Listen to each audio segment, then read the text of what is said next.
M اے پاک study کر لیں، ایم اے ہسٹری کر لیں. یہ 3-4 سبجیکٹ ایسے ہیں جس کو ہم سمجھتے ہیں کہ یہ بہت آسان ہے اور اس میں کوئی بھی بندہ پاس کرنے کی اہلیت رکھتا ہے. تو یہ وجہ ہے، اس وجہ سے اس کو بہت آسان یا سرسری طور پر سمجھا جاتا ہے. لیکن جو بھی طالب علم اس کا ان ڈیپتھ مطالعہ کرتے ہیں تو ان کو اندازہ ہوتا ہے کہ یہ ایک چیلنجنگ سبجیکٹ ہے. یہ آپ کے جو اندر کی صلاحیتیں ہیں ان کو چیلنج کرتا ہے، آپ کی ذہن کی لمٹس کو چیلنج کرتا ہے، آپ کی رسائی کو چیلنج کرتا ہے اور آپ کے اندر وہ جذبہ ابھارتا ہے کہ آپ لفظ کی پرتوں کو کھولیں، لفظ کی تہوں کو کھولیں. لفظ آپ کو لغت میں ملتا ہے، ڈکشنری میں ملتا ہے، اس کے معنی بھی ملتے ہیں،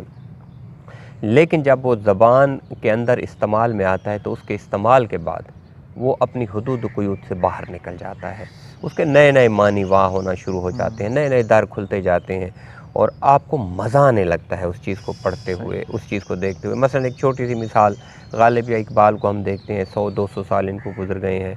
اور غالب کو دیکھیں تو اتنی ان کے کلام کی تشریحات لکھی گئی ہیں، اتنی ان کی تفہیم پہ کام ہوا ہے اور اب بھی لوگ کہتے ہیں کہ یہ کام کمپلیٹ نہیں ہے. ہر نیا آنے والا محقق، ہر نیا آنے والا نقاد، ہر نیا آنے والا شارح آج کے دور کے مطابق اس میں سے کچھ نہ کچھ ڈھونڈ کے لے آتا ہے. تو اس سے اندازہ کر لیں کہ زبان کی کتنی طاقت ہے کہ جو انہوں نے 200 سال پہلے کہا آج بھی ہم ان کی پرتوں کو کھول رہے ہیں. 50 سال پہلے کسی نے کوئی شرح لکھی تو اس نے کچھ اور معنی نکالے، آج کسی نے لکھی تو کوئی اور معنی نکالے. 100 سال پہلے اس شعر کی تفہیم کچھ اور تھی.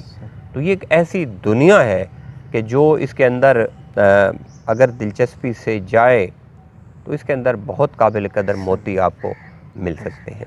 بی ایس اردو کرنے کے بعد یا ماسٹر اردو کرنے کے بعد یہ اسٹوڈنٹس کس کس فیلڈ میں جا سکتے ہیں؟ سب سے پہلی بات تو یہ ہے کہ چونکہ اردو ملک کی قومی زبان ہے، ٹھیک، کم از کم کہا جاتا ہے کہ قومی زبان ہے، اور جب آپ تعلیم حاصل کر رہے ہوتے ہیں تو آپ کو پتہ ہے کہ اول جماعت سے لے کر ماسٹر لیول تک آپ اردو سے دامن نہیں بچا سکتے. ایف اے ایف اے سی تک دیکھیں تو آپ کو اردو لازمی پڑھنی پڑتی ہے اور جو ان کے مقابل کے مضامین ہوتے ہیں ان کے مطابق ہی ان کے نمبرز ہوتے ہیں. اگر انگلش کے 100 نمبر ہیں تو اردو کے بھی 100 نمبر ہی ہوتے ہیں. اسی طرح فزکس، کیمسٹری، بایولوجی، تو نمبرز کے لحاظ سے دیکھیں تو ویٹیج کے لحاظ سے یہ برابر ہے. سب سے پہلا شعبہ تو آپ کو ایجوکیشن کا مل جاتا ہے، کیونکہ جہاں بھی اسکول بنے گا، جہاں بھی کالج بنے گا تو لازماً ان کو انگلش کا اگر ایک جو ہے ساتھی چاہیے، ایک پروفیسر چاہیے، ایک استاد چاہیے، تو اردو کا بھی ایک چاہیے. پرائیویٹ سیکٹر میں دیکھ لیں، بہت تیزی سے پرائیویٹ سکولز اور کالجز کھل رہی ہیں. ان کے اندر بھی آپ کے لیے اسکوپ موجود ہے کہ جہاں پہ انہوں نے انگریزی پڑھنی ہے، کمپیوٹر سائنس پڑھنا ہے، فزکس، کیمسٹری، بایولوجی، میتھمیٹکس اور سبجیکٹس پڑھنے ہیں تو اردو بھی پڑھنا ہے. اردو کے بھی 100 نمبر ہیں، جتنے نمبر ان کے ہیں ان کے نمبر ہیں. تو ان کو پڑھانے کے لیے بھی انہیں ایک ایسا بندہ چاہیے جو اردو میں مہارت رکھتا ہو، جس کی ڈگری، جس کے پاس سند ہو اس چیز کی. اس لیے سب سے پہلا بڑا شعبہ تو آپ کے لیے ایجوکیشن کا شعبہ ہے، اور یہ وقت گزرنے کے ساتھ ساتھ جو اسکول بڑھتے جا رہے ہیں، جاب اپرچونٹیز بھی آپ کی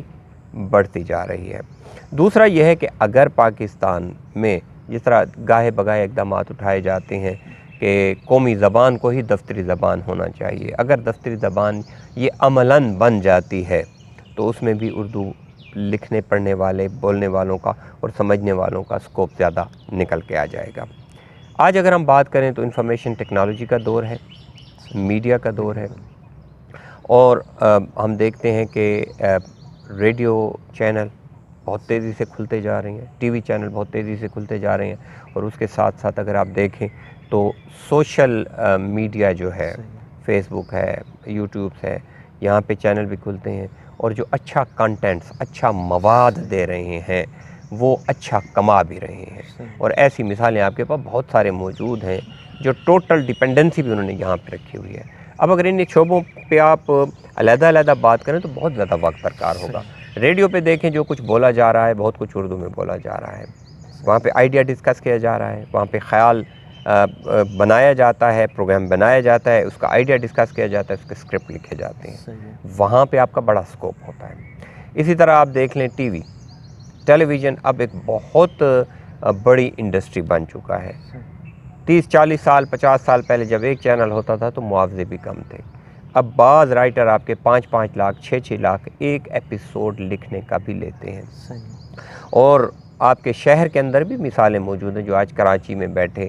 اور مین سٹریم میڈیا پہ ڈرامے لکھ رہے ہیں۔ تو یہ ایک بہت بڑا اسکوپ ہے، کیونکہ آپ چینل دیکھیں تو آپ اس کو کاؤنٹ نہیں کر سکتے۔ آپ کا کنٹینٹس جو ہے کہیں نہ کہیں نیا کنٹینٹ جتنا آئے گا، اور آپ کو پتہ ہے کہ پروڈیوسر اب چونکہ چینل اگر فرض کریں 50 یا 100 چینل ہیں انٹرٹینمنٹ کے، اور 50 یا 100 چینل ڈیری 5 یا 6 ڈرامے دے رہے ہیں، تو ذرا ان کو جمع تفریق آپ کریں گے تو آپ حیران رہ جائیں گے کہ کتنا مواد ان کو چاہیے۔ اب ایک رائٹر جو ان کے ساتھ منسلک ہے، اس کی خاص یعنی ایک خاص جگہ آ جاتی ہے جہاں پہ وہ جا کے اس کو لگتا ہے کہ اب مجھے بریک لینا چاہیے، کیونکہ وہ بار بار ایک ہی چیز دیتے اس میں یکسانیت بھی آنا شروع ہو جاتی ہے۔ تو آئیڈیاز بھی ان کو نیا، پروڈیوسر کو نیا آئیڈیا بھی چاہیے ہوتا ہے کمانے کے لیے، بیچنے کے لیے، تو یہاں پہ بڑا اسکوپ ہوتا ہے۔ اخبارات اور رسائل میں دیکھ لیں، اس میں لکھنے والے آپ کو چاہیے، پیمنٹ کی جاتی ہے، بات یہی ہے کہ آپ کتنا اچھا مواد دے رہے ہیں۔ اس کے علاوہ آپ اپنی ایڈورٹیزمنٹ کی ایجنسی میں شعبے میں چلے جائیں، آپ ٹیلی ویژن پہ دیکھتے ہیں 15 سیکنڈ کا اشتہار ہوتا ہے، 30 سیکنڈ کا اشتہار ہوتا ہے، 1 منٹ کا اشتہار ہوتا ہے، اور اس 30 سیکنڈ کے اندر بعض اشتہار اتنے اٹریکٹیو اور اتنے کیچی ہوتے ہیں کہ وہ آپ کی توجہ کو اپنی جانب مبذول کر لیتے ہیں۔ ذرا دیکھیے کہ اس اشتہار کے پیچھے کون بیٹھا ہے۔ ایک کاپی رائٹر بیٹھا ہے، ایک رائٹر بیٹھا ہے، ایک خیال کو جو ہے عملی جامہ پہنانے والا بیٹھا ہے، ایک خیال کو پیدا کرنے والا بیٹھا ہے کہ اگر میں نے یہ صرف کا اشتہار دینا ہے، اگر میں نے یہ کسی بھی چیز کا اشتہار دینا ہے، تو اس کو کس طرح میں ایسے نئے انداز میں دوں، کس طرح میں لفظوں کو اس طرح جوڑوں کہ وہ لفظ جو ہے وہ بن کے۔ آپ کئی اشتہار، یو فون کو دیکھ لیں، یو فون تم ہی تو ہو، اب تم ہی تو ہو یہ بھی تو کسی نے کریٹ کیا ہوگا۔ اسی طرح آپ تمام چینلوں کو دیکھ لیں، تمام اشتہارات کو دیکھ لیں، ہر اشتہار کے پیچھے بھی آپ کو یہ ذہن، تو ایڈورٹیزمنٹ ایجنسیز اس کے پیچھے بھی آپ کو اس کا نظر آتا ہے، رائٹرز کے طور پہ بھی نظر آتا ہے، لٹریری طور پہ آپ جاتے ہیں، آپ ناول لکھتے ہیں، آپ شاعری کرتے ہیں، آپ نثر لکھتے ہیں، آپ تنقید لکھتے ہیں، اسکوپ موجود ہے، لیکن جو مطلب اس کا بہت وسعت ہے، بہت اس میں تھوڑا سا آپ کے ذہن۔ اچھا، پھر پہلے یہ تھا کہ آپ کو جانا پڑتا تھا، جی مجھے جاب کے لیے لاہور جانا پڑتا ہے، مجھے جاب کے لیے کراچی جانا، اب آپ کے پاس جب سے انفارمیشن ٹیکنالوجی، آپ کے پاس موبائل ٹیکنالوجی بڑھی ہے، اب آپ ہر کام جو ہے آپ کا اسکرپٹ بیٹھے ہوئے ایک کلک پہ آپ کے پروڈیوسر کے پاس، چاہے وہ لندن میں کیوں نہیں بیٹھا، آپ تک پہنچ سکتا ہے۔ تو اب یہ ایک بڑی سہولت۔ اچھا، مقالے لکھے جا رہے ہیں، تحقیقی کام ہو رہا ہے، اس کے بھی معاوضے آپ کو مل رہے ہیں، تو اس میں فیلڈ میں بہت زیادہ اسکوپ موجود ہے، بہت زیادہ جگہ موجود ہے، بہت زیادہ آپ کے پاس پوٹینشل، آپ کے پاس توانائی موجود ہے، جگہ موجود ہے۔ لیکن اب یہ جگہ کس کے لیے ہے؟ کیا ہر بی ایس پاس کے لیے، ہر ایم اے پاس کے لیے؟ تو اس بات کو میں لنک کروں گا اپنی پہلی بات کے ساتھ کہ آپ اس شعبے کے ساتھ کتنے مخلص ہیں، کتنے کمیٹڈ ہیں، کتنے ڈیڈیکیٹڈ ہیں، کتنا آپ کے اندر جنون ہے اس شعبے کو اپنانے کا اور اس شعبے میں ایکسیلنس تک پہنچنے کا۔ تو ایکسیلنس کی سیڑھیوں کو جو طے کر لیتا ہے، اس کے لیے بلندیوں کا سفر شروع ہو جاتا ہے، اور جو زمین پر کھڑے ہو کر آسمان سے تارے توڑنے کی بات کرے گا تو اس کے لیے پھر سوائے ناکامیوں کے اور کچھ نہیں ملتا۔ تو اس لیے اردو جو پڑھ رہے ہیں، جو اس کو ایز اے شعبہ اپنانا چاہتے ہیں، تو میرا ذاتی خیال ہے کہ اگر ان کے اندر کرنٹ موجود ہے تو پھر آپ کے پاس سپیس موجود ہے، آپ کے پاس میدان موجود ہے، آئیں اپنی صلاحیتوں کا مظاہرہ کریں اور اپنی جگہ اپنے زور بازو سے، اپنے تخیل سے، اپنے لکھنے کی طاقت سے، اپنے بولنے کی طاقت سے آپ حاصل کر سکتے ہیں۔ ریڈیو پہ دیکھ لیں، لوگوں نے زندگیاں گزار دیں، صرف بولنے سے پیسے وصول کرتے ہیں۔ عام طور پر اسٹوڈنٹس کو یہ دیکھا گیا ہے وہ اردو بول تو لیتے ہیں لیکن لکھائی کے معاملے میں بہت کمزور ہوتے ہیں، پھر وہ اس کانٹینٹ رائٹنگ میں آئیں گے کیسے؟ اس کو وہ کیسے امپروو کریں؟ دیکھیں، امپروو کرنے کے لیے جب آپ لکھنے پڑھنے کی بات کرتے ہیں تو دو چیزیں ہوتی ہیں، ایک چیز ہوتی ہے آپ کا مطالعہ، اور دوسرا چیز ہوتا ہے اس مطالعے کا اظہار۔ یہ دو چیزیں ہیں اور یہ پریکٹس مانگتی ہیں، اور پریکٹس میکس مین پرفیکٹ۔ ہم اپنی کلاسوں میں بھی یہی کہتے ہیں جن پہلے دن سے آتے ہیں ہم کہتے ہیں کہ آپ روٹین بنا لیں، پہلے دن سے 1 2 3 4 صفحے لکھنے کی عادت ڈالیں۔ ایک انسان جب 6 ماہ مسلسل لکھ رہا ہے، جو وہ چاہتا ہے جو لکھے، اس پہ کوئی پابندی نہیں ہے، ابھی وہ اپنے ذہن کو کھلا چھوڑے، جو کچھ وہ لکھنا چاہتا ہے لکھنا شروع کر دے، اس کے بعد آہستہ آہستہ اپنی لمٹس کے اندر، اپنی اسپیشلٹی کے اندر وہ آئے اور لکھنا شروع کر دے۔ تو مطالعہ